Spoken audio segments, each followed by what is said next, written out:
This 2026 NASCAR Driver Changes and Odds Impact Edition of the NASCAR Gambling Podcast here on the Sports Gambling Podcast Network is brought to you by Underdog. Underdog is hooking up new customers. Play just $5 and get $100 in bonus funds when you sign up with their promo code RACESGPN. Driver, start your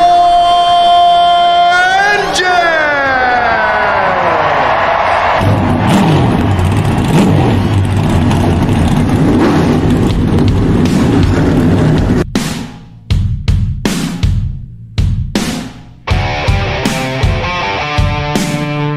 Strap in and pull those belts up tight as the Sports Gambling Podcast Network presents the NASCAR Gambling Podcast. I'm just gonna put my foot on the floor and I'm not lifting till I see God or a checkered flag.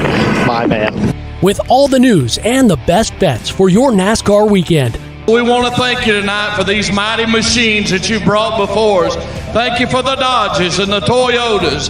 Thank you for the Fords. Lord, I want to thank you for my smoking hot wife tonight, Lisa. In Jesus' name, boogity, boogity, boogity. Now, here are your hosts, Rod Villagomez and Cody Zeeb.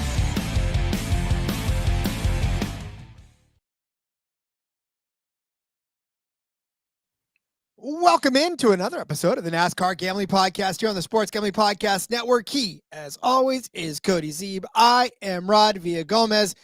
Today, it is a Monday, a special Monday edition. We have to move everything up because I'm going to be gone over the course of the weekend. So we wanted to make sure we got all 3 episodes in for you this week. Lots to talk about, cases-wise, new drivers-wise. But, Cody, as we've alluded to, and we were talking about just before the show started, we're missing our fair share of odds that we had last year. We're a little disappointed on that one. Yeah, I was kind of looking back. I always like to go back to the previous offseason, see what things we've touched on, kind of where we're at in comparison to, previous off seasons. And by this time last year, we'd already done episodes on win totals for the Cup Series. So we had a couple episodes on that. We'd done Xfinity at the time, now O'Reilly. A championship odds episode, no odds on that yet. I think Truck Series was like within the next week of last year's calendar. So yeah, we're a little behind on the off-season stuff, which is unfortunate. Obviously, we've already talked championship odds. Go back and listen to those couple episodes. And Daytona 500, there's some props out there available. Particularly Caesars has a ton of stuff. So shout out to them for getting that stuff up. But yeah, it's going slow. And I don't know, some of that could be impacted by some of the stuff coming out, right? The lawsuit stuff. We don't exactly know how that could reshape the garage. And so maybe the books are playing it safe because of that. And also the championship format, I think, could play a huge deal, right? Because if they do change the format and they put an even bigger emphasis on winning, as far as it's suddenly paying way more points or whatever the case is, maybe that's why they're holding off on that. So it sucks because we're kind of sitting here with still plenty of stuff to talk about. Don't worry. But we want odds and we want to start getting bets placed, right? And we want to, okay, what do the books think for these guys for win totals next year? Because it's good to start getting in that mode. And we're kind of just sitting here twiddling our thumbs and waiting. So hurry up, NASCAR, I guess. Seriously, TK checking in saying, hey, guys. And then, like you said, maybe the NASCAR is concerned and they don't want to accept a bunch of guts in a potentially unstable sport. But I will say that not outside of NASCAR, though, there's been a lot of upheaval this offseason. There was a lot of upheaval last offseason, but like now we've got new manufacturers in the fold in the truck series. We've got teams that have been switching manufacturers. Like there's just a lot of stuff that has changed over the course of this offseason already. That I'm sure the books are just more gun shy. Yeah, particularly in the lower series, right? I mean, with Kaulig, going big with Dodge in the Truck Series, that's a huge thing. Kaulig shutting down the O'Reilly Series team, that's a big thing. There's been a lot of switching and shaking, and it does seem like I mean, we're kind of, and there's a couple more announcements that have come out in the last day or so, but there's still seats open and still seats being filled, and people that had got seats that no longer have seats, and all kinds of crazy things that are going on. So we still don't have like a for sure lineup in those series. So I get that's probably why those odds are still a little bit on hold too. But it is 69 days, Rod, until the Daytona 500. Well, if they could just hurry up and get the stuff figured out, then we can 1000% get going on it. So, but in the meantime, we're going to continue to bring you all of the content that you've come to expect from us over the course of the off season. And you can find all of that and get access to all of our other free picks and podcasts in one convenient place. That's the SGPN app. Go download that bad boy for free in your app store. All you got to do, type the 4 little letters that open up the entire world for you. SGPN. Yes, Cody. So there have been stuff happening, even though in the motorsports world, NASCAR is dormant on the track. Obviously not dormant in the news cycle, but dormant on the track. However, congratulations to one Lando Norris, who is now the Formula One world champion, who off-seated Max Verstappen and will race with the number 1 on his car all of next season. That was a fun end to the season. I feel like there was enough intrigue in that at the end to make it to the edge of my seat. Yeah, absolutely. It was great. It really paid off for, this was the first time since we had the Max Lewis Hamilton. Gosh, I don't remember what year was that. Was what, 2020, 2021, whatever year that was, quite a few years back, where they battled all the way till the end and it came down to the finale, right? And we had that again. And just 2 points, you think about it, and they got rid of the extra point this year for the fastest lap. Imagine how that could have impacted things. And that's where you go back and this is an argument that people with the 36 race argument will have, is like, you think about it, the very first race of the season, if Max finishes 1 spot better, or any race in the entire season, he finishes 1 spot better, potentially now he's the champion. Obviously, maybe Lando races different at the end. If the points are different, right, we still get that. But it came down to that close, which is, in an ideal world, you'd love to be able to have that in all these series every year. Look at IndyCar lately, look at NASCAR in the past. That's not generally how it goes, unfortunately, for the full season thing. But very exciting wrap up for F1. Congrats to Lando Norris. And yeah, if you didn't know, the number 1 is not available in F1 except to the champion. So if you are the current reigning champion, you're allowed to drive the number 1. Max has been doing that for a few years as he's continued to win. But he'll have to go back. What was he before? 33 or something? Yeah. So he'll have to go back to his number, and Lando now gets to take over being the number 1 car, which is kind of an interesting thing. I sort of actually kind of like the thought and idea behind that. Yeah, no, that's actually, I love because it's like a trophy all year long, right? You're like, hey, listen, I'm the best. This is my number. It's number 1. Actually, so when I played high school basketball, our coach would not allow anybody to wear number 1 because nobody was number 1. You can always be better, right? But if you're the champion, well, nobody can be better because you are number 1, right? So I do kind of like it. Speaking of being number 1, the Snowball Derby was actually postponed for a day because of the fog and visibility. I feel like they were driving out here in the valley where the fog just is so thick. There were days, Cody, where because I lived right next to the channel, and there were days where I would have to drive with my door open a little crack. That way I could see the yellow lines as I was driving down a levee, mind you. If I took a wrong turn right, I was in the water. So you want to talk about herring. Yeah, that's boy, that's pretty crazy. But yeah, congratulations to Stephen Nasse. He got it done. Ty Majeski kind of dominated the race, but got penalized late, jumping a restart, and Stephen Nasse takes home his first one. Majeski and I think Kyle Busch were the only 2 NASCAR guys that actually made the main event. The other 3 Cup drivers for sure did not make it, and Gragson, Jones, and Priest didn't even make the main show. But long weekend, and Keelan Harvick, by the way, you might know, happy birthday to Kevin, by the way, his 50th birthday today. But his son Keelan, 13 years old, becomes the youngest winner of the Snowflake, the preliminary event to that. So that kid, ooh, buddy, watch out. He is uber talented, and he's obviously got a lot of backing behind him, and the Kevin Harvick and all the ties there. But he's on the fast track to be a racing superstar, and he's been doing it. He's already been racing overseas on road course stuff, all that kind of stuff. So as we've come to see now with guys like a Ty Gibbs, guys like a Connor Zilic, that's becoming needs to be part of your repertoire. But yeah, watch out for Keelan Harvick. He's going to be somebody we're going to be potentially betting on here in a couple of years, Rod. At 13 years old, I was backing Jeeps into Safflower Fields. Like this kid is like legit actually going out with stock cars over 150 He's miles beating an hour. grown-ass men who've been doing this for that's what always amazes me when you get these young kids like this is like he's coming in and there's some dude that just drives these cars all the time for years and he just comes in and he's kicking their asses and it's great to see. But yeah, shout out to Keelan for pulling it off in the snowflake.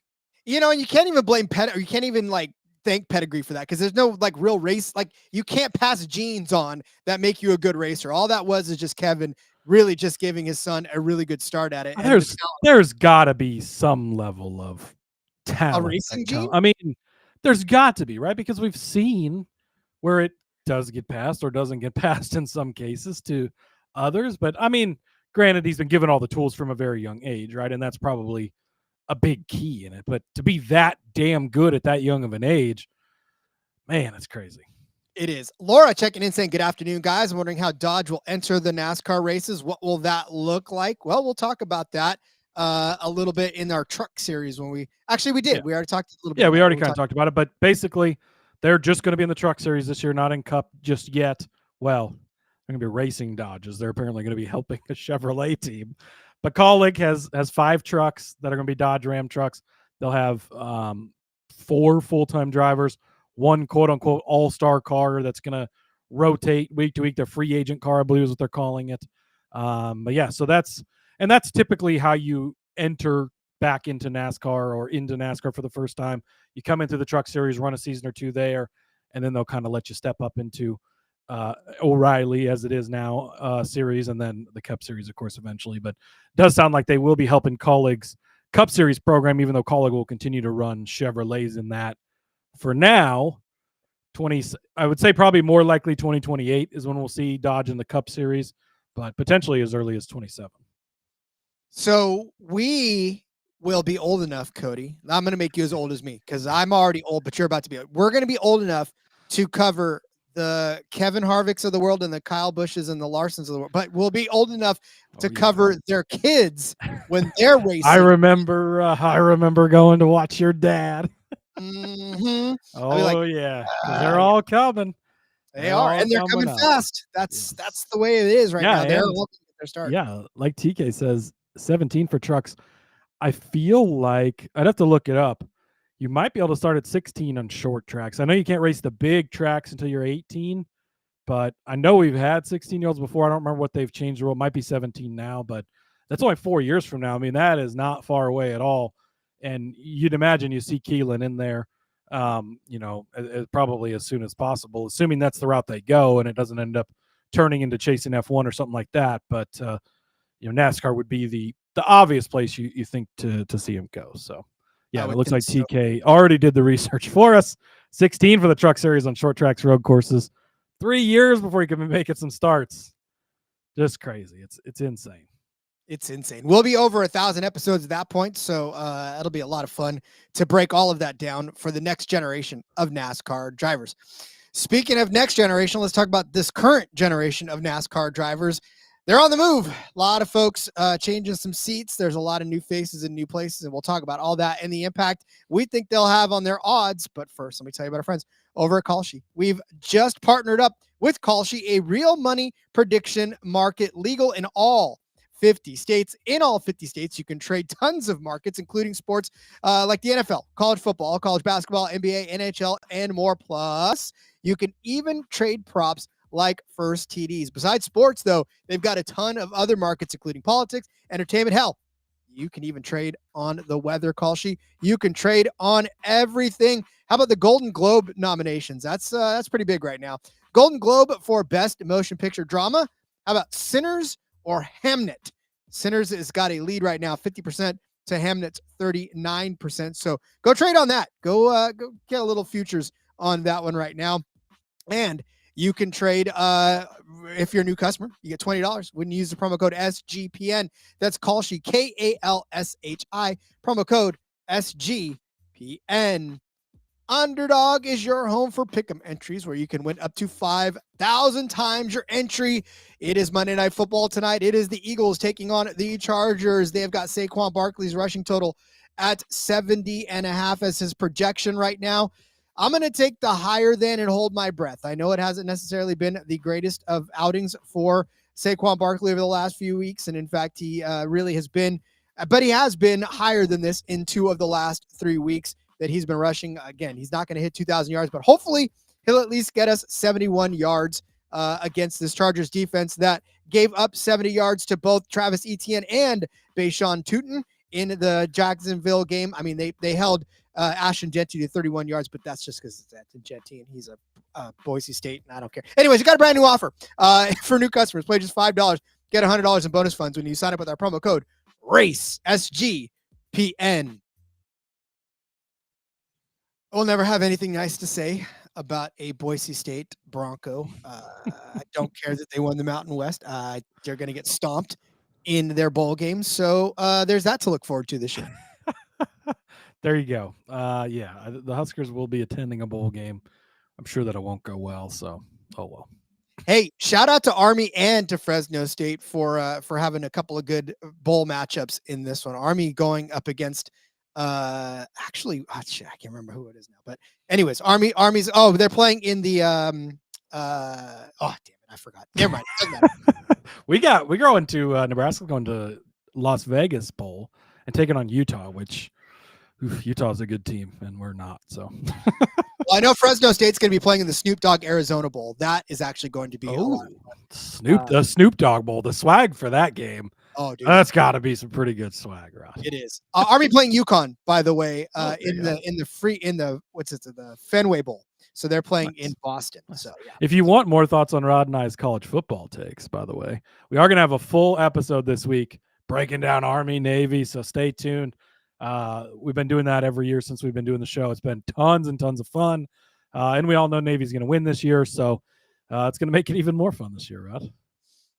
Fresno State taking on Miami of Ohio, by the way. That's who that is. No, listen, hey, the Army Navy episode has been so much fun over the last couple of seasons. Like when we both realized that we should be doing an episode on that, it just made perfect sense because and it all lines up perfect. Like it's sort of a standalone game, although there's bowl games on that day now, which is kind of stupid. Yeah. But it's a standalone game. We're in the off season. I was in the Navy, you're in the Army, so it's perfect and great and fun. But stay tuned later this week. All right, Rod. Hey, wait, hold on. It does suck though because I'm going to be working on that day. I will be serving during the Army's got you working on Army Navy Day. That's trying to save you from having to watch Army get their ass kicked. I get it. That's nice of the Army to think of you in that way, Rod. New names showing up in new teams. We're going to talk about them right now and how they may impact the odds. Cody and I are staring at the NASCAR.com/racing teams page. We're just going to work our way down. We're just going to talk through these and go for the first 9. We'll come back tomorrow. We'll go over the next 9 and we'll just go over some of the changes and some of the non-changes and see what that does to each individual team. So Cody, let's begin at the beginning. Let's begin with the team of the hour. How about 2311? We didn't plan it this way. I'm pretty sure it's probably listed in alphabetical order, which obviously you'd start with the numbers first. But yes, what a place to start, Rod, because the future potentially hanging in the balance. Is this going to be a team in 2026 is the question of the hour. Obviously, Riley Herbst, Tyler Reddick, Bubba Wallace still on the ticket for this team if it does exist past this court battle. I mean, obviously, we talked a little bit about the ramifications of it in the previous episode that we did a couple of weeks ago, or was it last week? Yeah, last week. And honestly, the days are flowing into each other. But here's the thing, all right? I can't see a scenario in which we don't see 2311 back on the track next year. I'd be hard pressed to find a way to talk ourselves out of assuming that we will not see 2311 and these 3 drivers in their cars on the track next year. Yeah, I think you're right. I mean, to me, it felt continually like we were going to get to a point where they would settle this and everybody would be fine. Now we're over a week into the trial. Things seem to be going good for the teams, but even if the teams win this trial, it doesn't mean that they are going to be allowed to have charters. I mean, I don't think that that's necessarily the thing, but again, does that open up new lawsuits if they win the lawsuit and then you're like, yeah, we're not doing business with you? I don't know. Who knows? But we'll just operate on the assumption that they are going to be a team. I believe that they will. I think that whatever the outcome, it'll get figured out. Somebody will lose money. Fine. Let's get signed. Let's get deals continue to go and move on down the road. So thinking that's the case, luckily, this should all be behind us by the time we get to the season, right? Whatever the outcome is, should be done and gone, so that distraction's not hanging around. We didn't think it would, or at least I didn't think it would affect the team last year, but it feels like maybe it did, particularly with Tyler Reddick, because it was a very down season for him. I have high expectations for Reddick once again this year. I believe he's one of the most talented drivers in the field, and we've seen it from him. He was a regular season champion back in 2024, had a great season, didn't get any wins this past season. There's obviously some stuff going on with his son as well. And we know how it is. You have lives and stuff like that takes precedence over everything. And if that took time away, whatever, fine. That's the most important thing, right? But I do think that Tyler Reddick's going to have a better season. I believe I have already bet him to win the championship. I'll have to go back and look at the tickets I've placed throughout. It's been a few, but pretty sure he's one of them that I'm holding. Go back and listen to that episode for sure. But expect him to get back into victory lane probably a couple times. I'll be very interested to see what his win total is when we get to talk about that. When it comes to Bubba Wallace, I think that the trajectory has continued to go up, right? Since he's gone over to 2311, they put together solid seasons, got a win here or there. Now, he gets a crown jewel win this past year at the Brickyard 400. They really had a strong, solid season for Bubba Wallace, his best season of his career. Things continued to look up and really finished the season on a pretty strong note down the stretch. So I'm thinking that this new crew chief has been a good change for him. It clearly panned out last year. If they can continue to build on that, I think he'll find his way to victory lane again next year and just kind of continue to go on that upward trajectory where he's been headed. So very excited for that. Riley Herbst, we'll see, right? We really loved him in the Xfinity at the time. O'Reilly Now series. He did well there. It took him a long time to bloom in that series, so maybe that's the case here. We get it, right? He brings in the Herbst money. He brings in the monster money. That's a big part of why he's on this team. They tweeted out today, like, his stats or whatever, and it was like 1 top 15 and 8 top 20s or something. And it was like, I don't know who made this graphic, but maybe we should have just said, hey, great rookie year, Riley, or something. But I would expect a lot more of the same. Now, down the stretch, he did become a kind of a guy we used as a cheap DFS play. That's probably where the focus would be on him next year. And always going to be a guy in play to bet on super speedways where he has had some success. So that's my views on 2311. Yeah, and so Riley Herbst also, if it's in the right group, you might want to consider some group betting on him as well. Tyler Reddick, 18-1 right now on BetMGM for the championship. Bubba Wallace. Say again? I definitely have bet that then. Yeah, for sure. And then Bubba Wallace, 30-1 as far as the championship odds are concerned on BetMGM as well. I've only got them up right now. I'm not trying to shop around. You can shop around if you really want a better number, but that's where they stand, and that's probably where they should be. I mean, obviously, we know Tyler Reddick is always going to be a guy that can run around the front, and Bubba Wallace is getting there, just like Cody said. And this team, if they can withstand the slings and the arrows of this current situation they're in, I think they'll come out much stronger out of it, and I think we can see a much more competitive 2311 team going into this 2026 season, if that's what happens.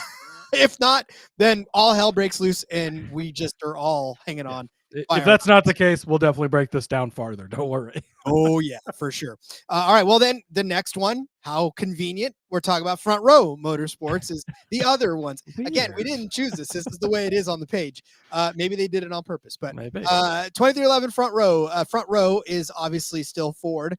They are boasting Todd Gilliland, Noah Gragson, Lane Riggs, Zane Smith, Chandler Smith into their driver stable. Obviously, we know that it's Gilliland, Gragson, Smith, and Zane Smith rather in their cup cars, and then Riggs and Chandler Smith obviously in their trucks. But the three, Todd Gilliland, Gragson, and Smith, they each had their own little pop-ups of success, last season. There was times where they were running well, and I think they're going to continue to just be that team that top 10 bets are good, top 20 bets when they're available are good, a couple of head-to-heads are good, but yeah, other than that, this team could hurt the most though from what happens. 23-11. I'm sure they'll find their way, but these guys right now, if it goes sour, this is the team that could hurt the most. Yeah, absolutely. I mean, they don't have Michael Jordan money, and having Michael Jordan money behind you allows you to be able to step a little farther out on that limb because, if that limb breaks and falls, the cushion underneath is a lot deeper and softer if Michael Jordan's money's sitting there holding you up. So front row doesn't have that, but assuming that they continue as is, this will be a year where they're bringing back all, they expanded to 3 cars, much like 23-11 did last year. They're bringing back all 3 drivers, which you really like to see. It's 3 young drivers, 3 drivers who have shown a ton of talent in the lower series. Zane Smith dominated the trucks for a couple of years. Gilliland dominated the trucks for a couple of years. Noah Gragson was very dominant in the Xfinity series, O'Reilly series, right, for a couple of years. So they've all proved on a lower level that they can do it. And they all had their bright spots, like you said, this past year. I wouldn't say any of them stood out. None of them won races. I don't know that we'll get that from them this year, but they are going to be guys we're going to target for top 10s. The top Ford market will remain. I mean, Zane Smith, Todd Gilliland, we were betting on them top Ford almost every single week last year, right?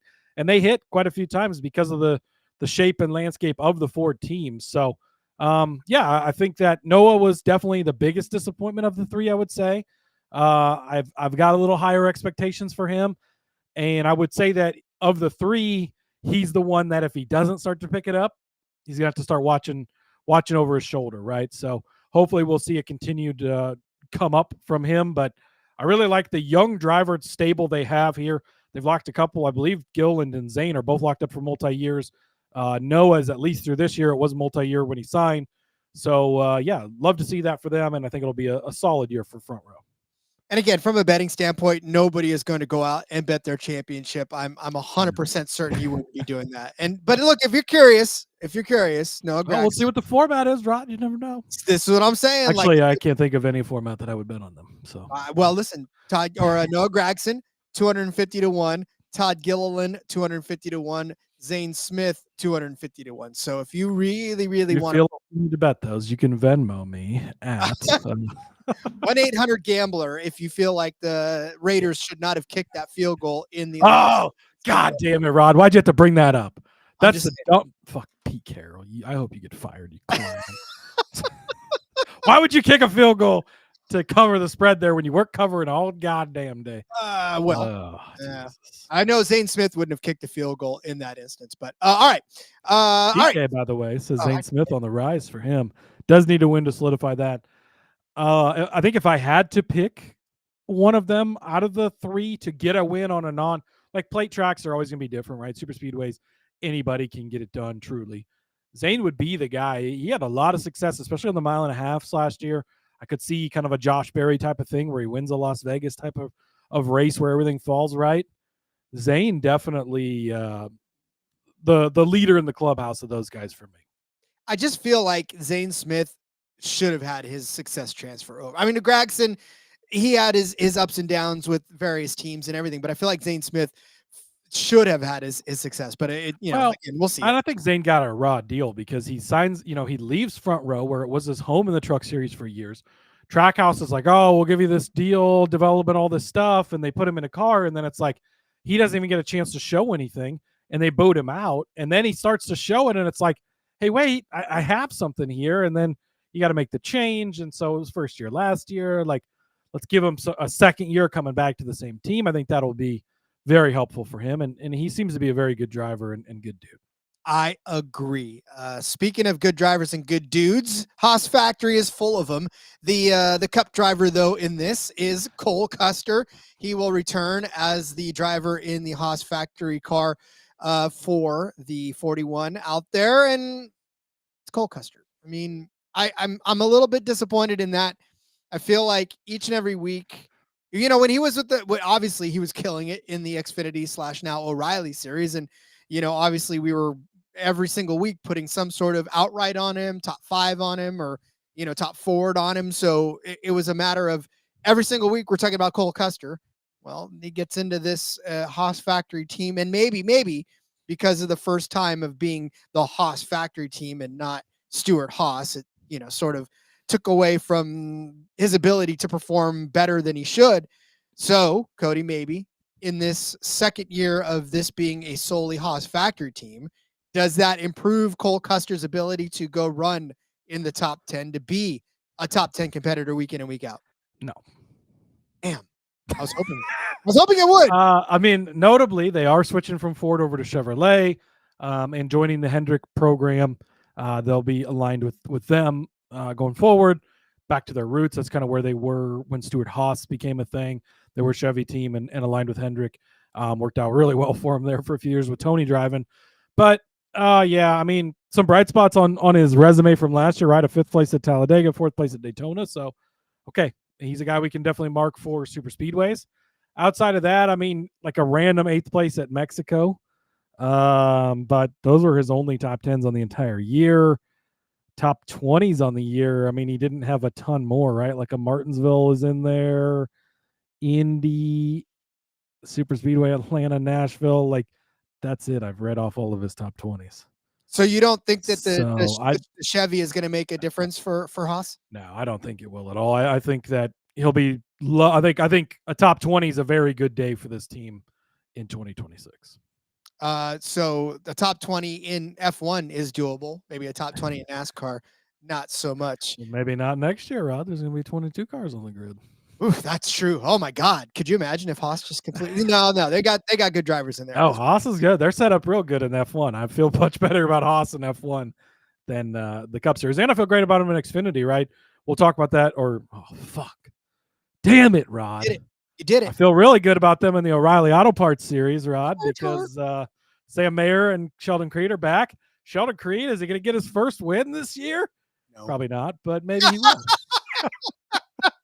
I want him to. Look, hey, Sheldon, if you're listening to this, which I know you're not. It's got to be this year, right? It's gotta be. Look, you are my favorite Canadian that's not a Canadian that's from California. I want you to get this win, okay? I'm willing you to get this win. But yeah, very out on the Cup team. Don't even tell me what his championship number is because it is not big enough. 250-1 still, just like everybody else is up. Yeah, that's just where they got to a point. They're like, okay, everybody else is 250-1 from here on out. They're like, we're not trying to take any more risk than 250-1 on the rest of you guys. So have at it. If you want it, come take it from us. But yeah. All right, we'll get to the rest of the teams, but I would like to tell you about our friends over at Novig right now. We are brought to you by Novig. Novig is America's #1 sports prediction market. Novig, you're getting the best prices. Tell you what, right now, you would just watch the Bears and the Packers do their battles last week, and guess what? The Packers have now flipped to become the favorites to win the NFC North. -241 over on Novig right now. But if you still believe in the Bears, Justin, +291 to win the NFC North over there on Novig right now. So the great stuff going on right now. Go download the Novig app. Get $50 when you spend $5 if you use our promo code SGPN. Get in on the action with Novig, promo code SGPN. Rhythm, they've been crushing the NFL this season, especially on props.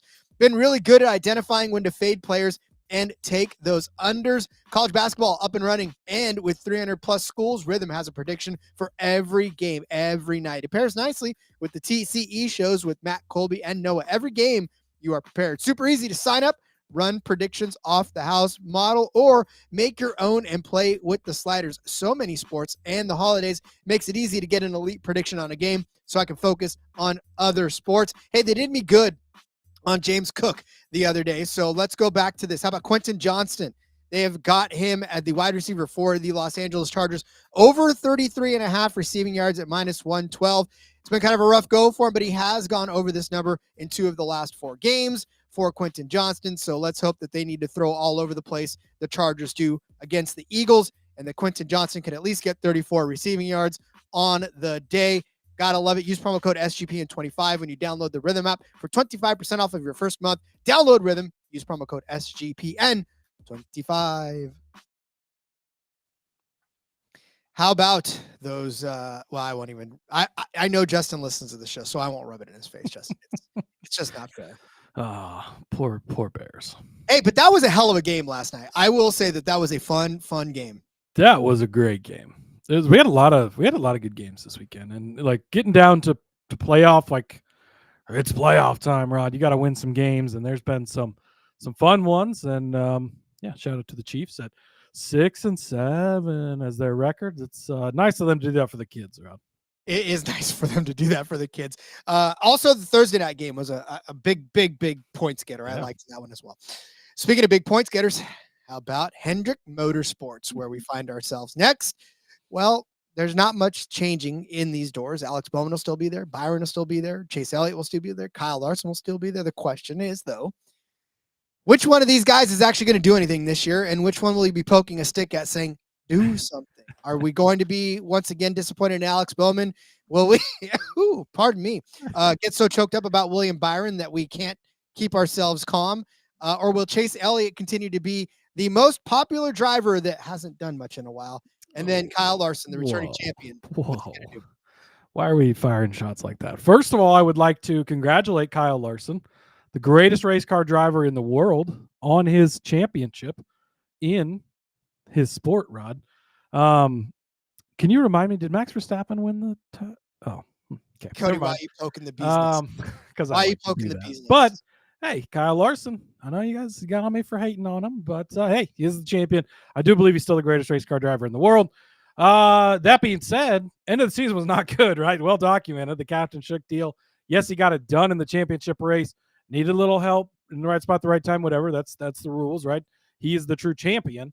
But hopefully they can fix whatever was going wrong there, because even despite that, I don't think he led any laps in that race. He definitely didn't win the race, but did enough to get the championship done. So that's good, right? And Larson, look, in general, I do think that he is the greatest race car driver. So I would expect a pretty solid season from him. I think they'll get things figured out, turned around. We're done with the Indy 500 stuff. We can look past all of that now, right? So I think he's going to be fine like he always is. William Byron has established himself year in and year out as a contender. I think that'll continue to be the case. He just won the regular season championship.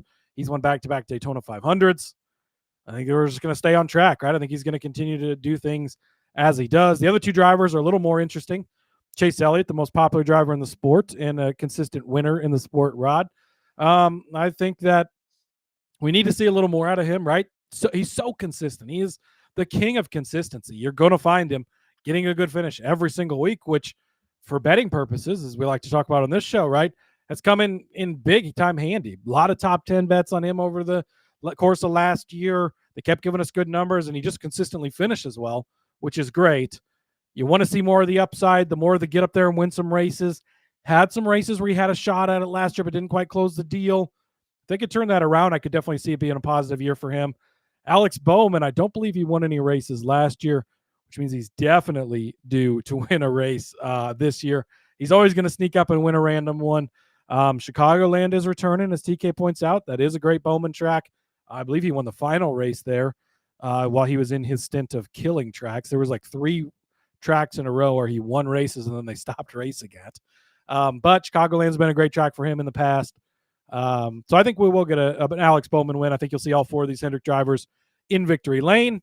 We don't know what the points format is yet, but you can guarantee Kyle Larson will be in the mix. You can guarantee William Byron will be in the mix, and Chase Elliott will likely have himself in the mix. And hey, Alex Bowman's always a guy who could get close, I think, right? I don't know that he's necessarily championship material, but he's on a very championship capable team. The one big question I think behind all this is the new Chevy car, right?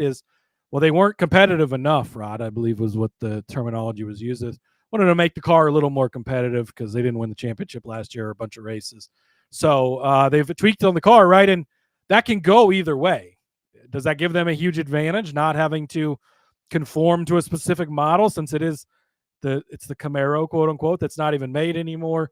But that could also backfire, right? We saw it with Ford a couple of years ago where they just lagged way behind for a while trying to catch up. So we'll see. That's the big question mark. Could be a huge advantage, and they could just, crush it on the season. Or if they come out of the gate struggling, as they make some changes and adjust to that, could be a slow start for the Chevrolet teams. And Hendrick obviously is going to be the one most affected because they're the best team out there for Chevrolet. So should be a good season though for Hendrick. I mean, that's not going out on a limb there, right? But hey, that's what we expect. They've won 15 of the last 30 championships, I think. So the New York Yankees of NASCAR.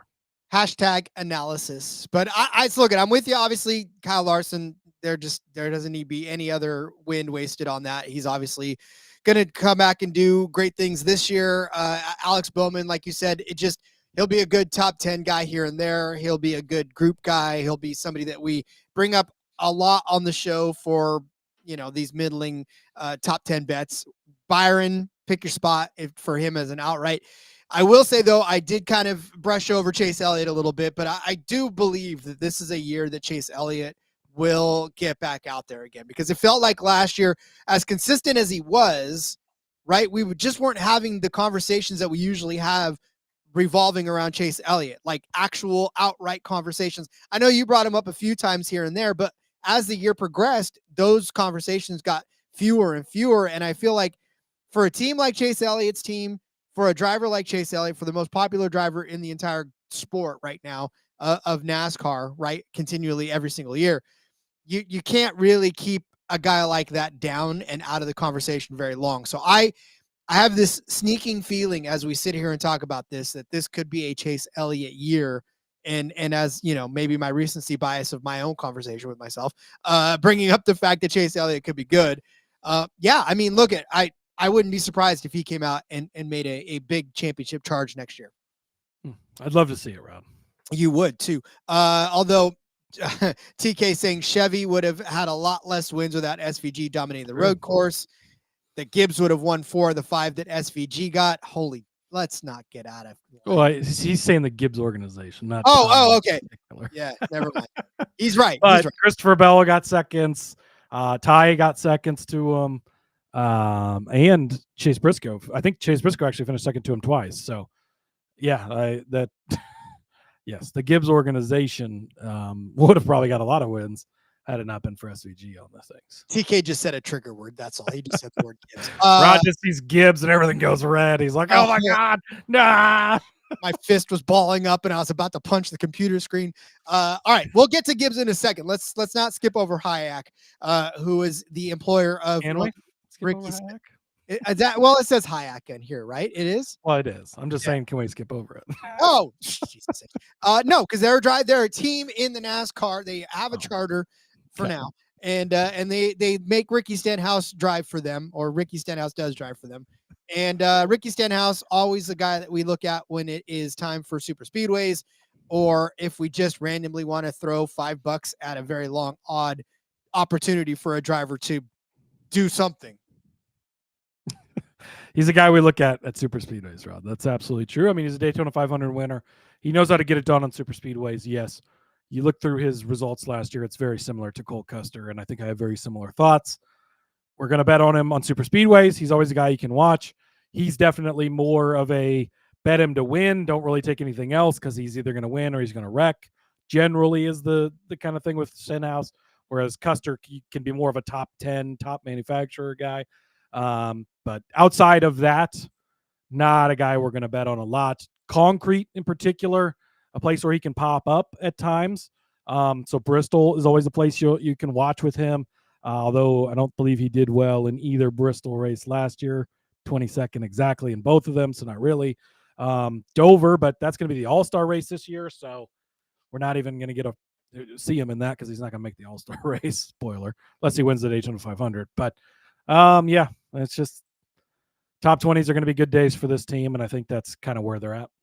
Yep, I agree with you on that one. So, but I will say that he did calm down a lot last year. Ricky Stenhouse is probably no more, and Ricky Stenhouse. I'd say that's been kind of over the last couple of years. Really, he's really calmed down. He's become a dad now. He's gotten married, all that stuff. So we see it with guys over years where they just start to calm down. Even the real hotheads, the Kevin Harvick, Kyle Bushes of the younger days, we just don't see it anymore. And for Stenhouse, it's behind the wheel, but. Yeah, we've definitely seen that over the last couple of seasons. 250 to 1 for Ricky Stenhouse as well, if you want to bet his championship number. All right, let's move over to bet that. Gibbs Racing. I beg you. I'm only here to relay the information. I'm not here to tell you what to do with it. I'm just here to give it to you.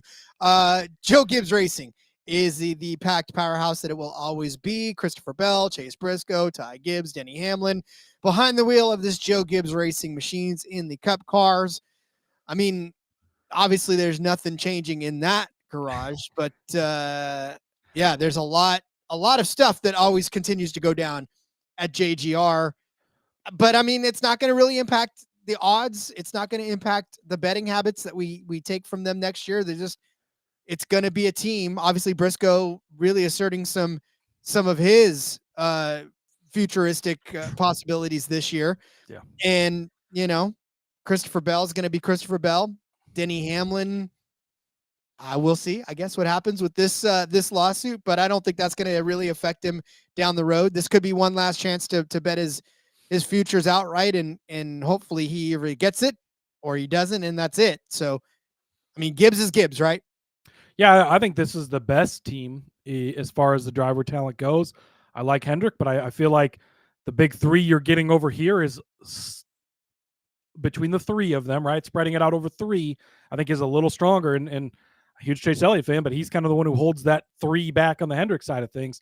But you look at these top three drivers they have. Denny Hamlin obviously had a great season for as old as he is, right? He's an old man, still performing well, gets all those wins, laps away from winning his first title.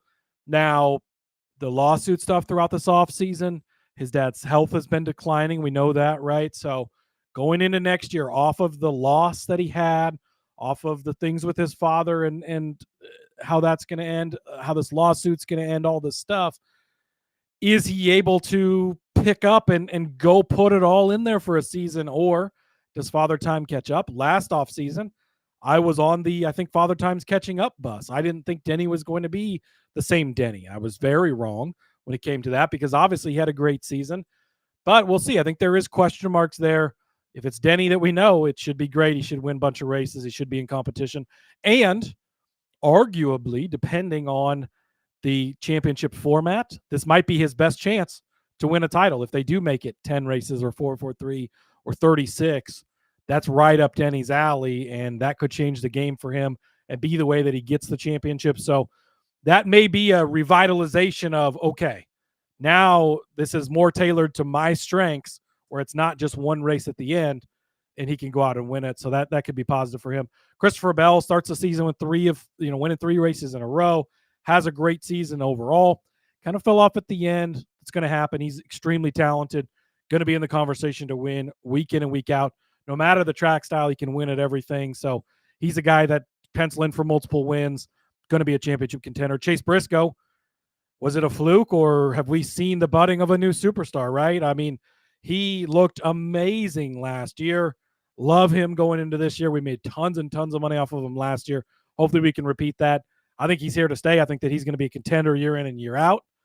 And then for Ty Gibbs, it's time to shit or get off the pot, Rod. He's got to figure it out. He's got to put in a good season this year. And if he doesn't, I think the conversations need to begin happening of what they have to do going forward. He has got to win a race this year. I think he's going to win 2 races this year, Rod. So let's move on to Kaulig. No, I'm just kidding. Look, I've already said several times over that I will stop bashing.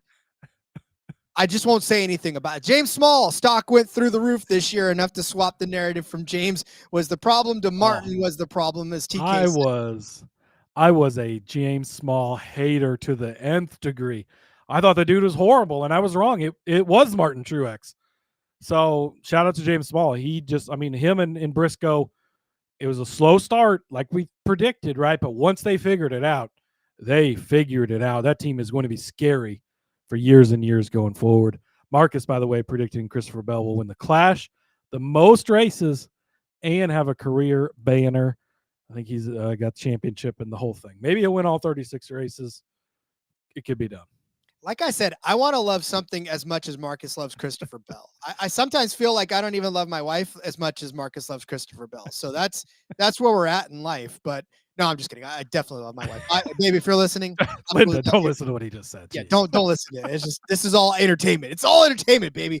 No, listen, I wish they had team wins for us to be able to put up, right? I mean, they did last year. Remember, Spire was at 1.5. Rob. That's true. Oh, that was so funny.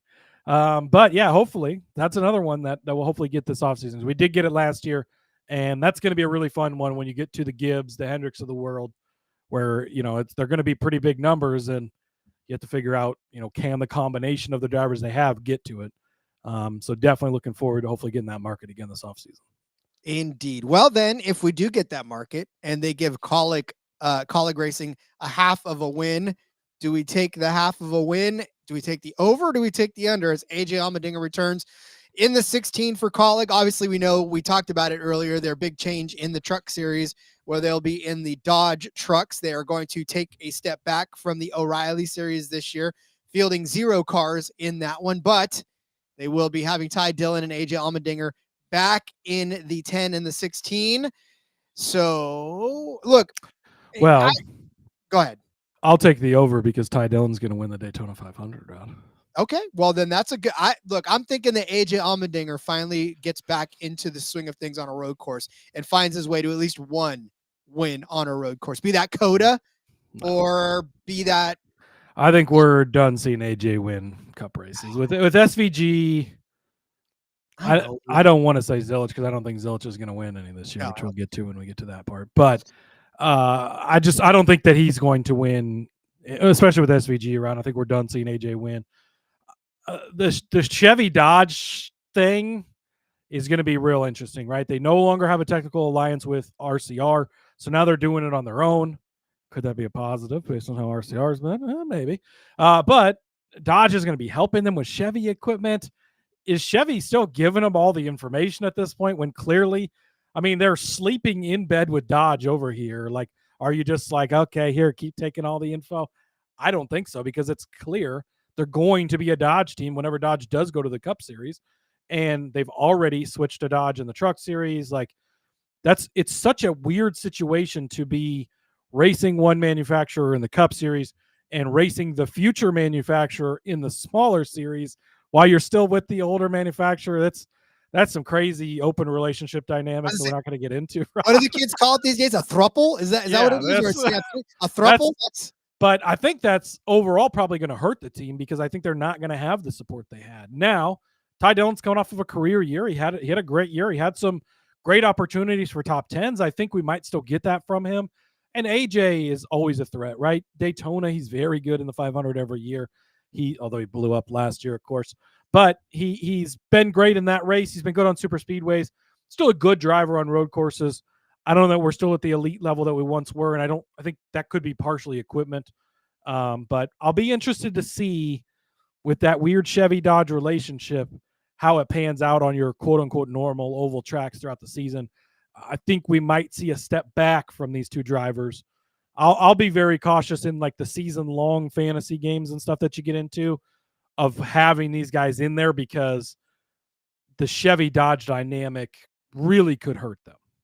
Yeah, and like we said, we'll watch this throuple play out this season to how it impacts the team. But I still think that AJ Allmendinger is a driver that we will watch for top 10s, top 5s on road courses. I would love to see him get another win, but like you said, I know SVG sucks up the room, but at the same time, yeah, this is a great team to have on your betting arsenal. Like, there's never expectations, especially not with SVG now, right? AJ would get him at times on road courses, but you're going to get opportunities to get good numbers. They're both very good drivers as far as they just do the best they can with what they have and get good results at times. You know, you look back at Phoenix in the spring, Ty Dillon could have almost won that race had things panned out a little differently, not gotten the penalty late there. They had fresh tires when they had that extra set of option tires or whatever it was, craziness. I mean, they almost played their cards right? So, yeah, they'll definitely be a top 10 team that you can bet on fairly reliably, I think. But in an overall week-to-week sense, I'm a bit nervous for them. The same can be said about the last team we'll cover today, and that is Legacy Motor Club. Put your pinkies in the sky as Legacy Motor Club takes the track again with John Hunter Nemechek and Eric Jones. And, of course, Jimmy Johnson jumping in the car every once in a while just for good measure. Obviously, we saw them do very well for themselves last year. We were talking a lot about John Hunter Nemechek and Eric Jones being fringe top 5 cars on certain weeks, and, of course, top 10 cars pretty much every single week, top 10 contenders, by not just top 10 cars, but top 10 contenders each and every week. And I feel like that will continue. At some point, Cody, I want to put to bed the thought of betting on Jimmy, even though we did cash a top 10 on him last season. I think you can bet on Jimmy on super speedways. It's perfectly fine. He's the greatest race car driver in NASCAR history, Rod. He still knows what he's doing, and don't bet on him at San Diego. It's not going to go well. It's a great story. It's fun. I'm glad he's going to be in the race, but it's not going to be a place to bet on him. But at Daytona, we saw it in the 500, right? It's just Daytona is his speed for where he's at in life and career right now is go take care of your stuff, work the draft. He's getting more used to the next gen stuff. He'd not raced that, and he still hasn't other than a handful of races, right? So you could certainly bet on him at super speedways. I will allow it. Don't try and bet on him at San Diego, Rod. I'll take that off the sheet. But but you can still bet on Jimmy Johnson. Oh my God, if he's there again at San Diego, because that's like right next to his hometown, El Cajon. He's already said he's racing. And he was talking about trying to race in trucks and O'Reilly that weekend as well, if they'll allow it, because it's his hometown, all that, like, are right there close to it, right? So I would, man, a Jimmy Johnson doing a triple. Oh, that'd be beautiful. We need to get the bosses to get you an all expense paid trip out there. I can set you up with a place to stay, but yeah, we need to get you out for that race in particular for sure. So, Eric Jones, cover the lodging for me. We might be able to make this work, Rod. Hey, I know I can. It's just a matter of let's make that happen. So, all right. So as far as John Hunter, Nemechek, Eric Jones are concerned, obviously we are going to continue to pick our spots with them. They'll be obviously top 10 bets more weeks than they won't be. And yeah, I mean, group betting. This was a great team to bet on in 2025. And my expectations are kind of raised a little bit. Eric Jones, don't forget, he was the guy put in the 20 car for JGR. Like, he was an up and coming guy, had a lot of success in that car. It just wasn't quite enough for the team. And they had to put Christopher Bell somewhere. So he got forced out, but he's been a great driver for Legacy. John Hunter, we've seen the story, right? He comes up, he goes back down, comes back up through it, looks great in the Truck Series, great in Xfinity, and it's been paying off in the Cup Series now. These are two very, very good drivers. And Jimmy Johnson, it's like having Michael Jordan, right? He wants to go win. You have the GOAT that wants to win. Jimmy is putting in the time. He's putting in the money. He's putting in the effort from the ownership side. Don't forget, Jimmy took over Legacy as the top, or the, what is it? Majority. That's the word I was looking for. Majority owner last year. And look at the results we got out of the team. Now a second year with Jimmy and his people in place. This team is on the trajectory, continuing to go up. I'm not ready to bet on their championship stuff just yet, but it's going to be a great team throughout the entire season. There's going to be really good spots to get in on Eric, get in on John Hunter. And I think Jimmy will be bettable on super speedways like he was in the 500 last year. So absolutely huge Legacy fan. Love it. And looking forward to betting on them in 2026. I mean, not for nothing. That's my jam right there. Jimmy Johnson owns something. Of course, I'm going to be a gigantic fan of it. So give me all the Legacy in the world. All right, we'll put a pin in it for there. We'll come back and go over the rest of the 9 teams that will comprise the track next year. TK says he wants to get that third charter, and it's looking good for a driver like Hines. Well, doesn't want to. They have the third charter. Now that charter is still being leased this year to RFK for Chris Buescher's ride, but I don't believe RFK will be allowed to lease that same charter again, unless the charter rules change or go away.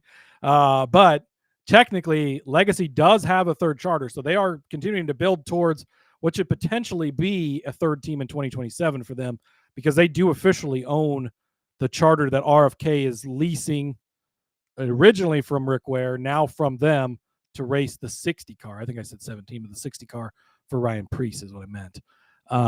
So they do have a third charter, and could it be Heim? He's clearly not going to JGR, I guess. So maybe Ty is scared he'll take his ride, and maybe he should be. But whatever. Whatever. Look, I like I said, I'm not saying anything nice, so I'm not saying anything at all. All right, let's come back tomorrow, and we'll talk more about the rest of these drivers, their impacts, and what we think they're going to be for the odds part of this. And it's been fun to break this down so far. We'll do it again tomorrow, and then of course Wednesday we'll come back with Army Navy and have some fun breaking down that game as we head to the best weekend in college football in the Army Navy game. All right, Cody, anything you want to tell everybody before we get out of here? I'm really looking forward to that Army Navy game, Rod. Now I am off to watch the next episode of NASCAR with Gluck and Bianchi. I noticed they're live, so gonna go jump over and listen to what they have to say, because that's always entertaining. So give the Teardown a listen, and follow me over on the X at Husker_Zeeb. You can find all my stuff there. Tons and tons of football content constantly coming out over there, racing content, whatever else I can get my hands on. So yeah, always appreciate the love, appreciate the follow. Hit the like, hit the subscribe. Doing the shorts every day with the 91 bets in 91 days. It's been going pretty solidly. So hopefully the Eagles pull it off tonight. And yeah, see you guys tomorrow.